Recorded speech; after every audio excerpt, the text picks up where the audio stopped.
Right now here on the night team, we have an update now on the killing of conservative activist Charlie Kirk.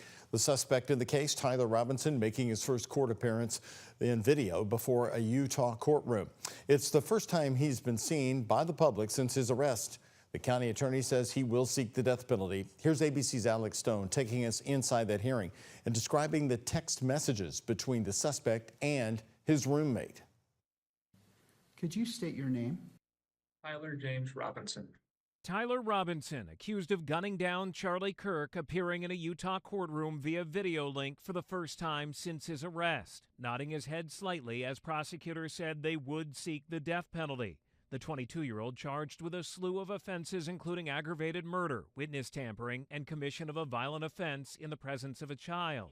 The conservative influencer killed by a single gunshot while speaking at Utah Valley University last week. Prior to the hearing, Utah County Attorney Jeff Gray outlining the case against Robinson.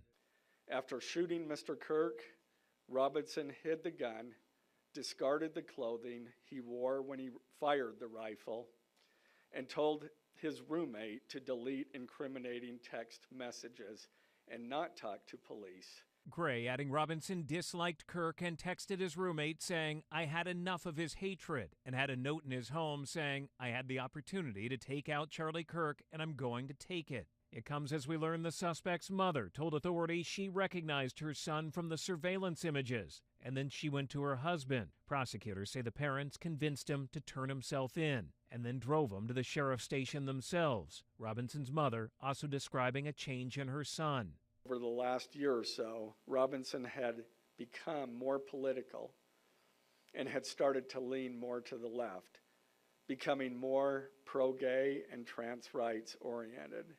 She stated that Robinson began to date his roommate, a biological male who was transitioning genders. This resulted in several discussions with family members, but especially between Robinson and his father, who have very different political views. Alex Stone, ABC News, Los Angeles. That roommate who shared those text messages with authorities is cooperating. Investigators are interviewing friends and family members of the suspect to find out how and why this happened.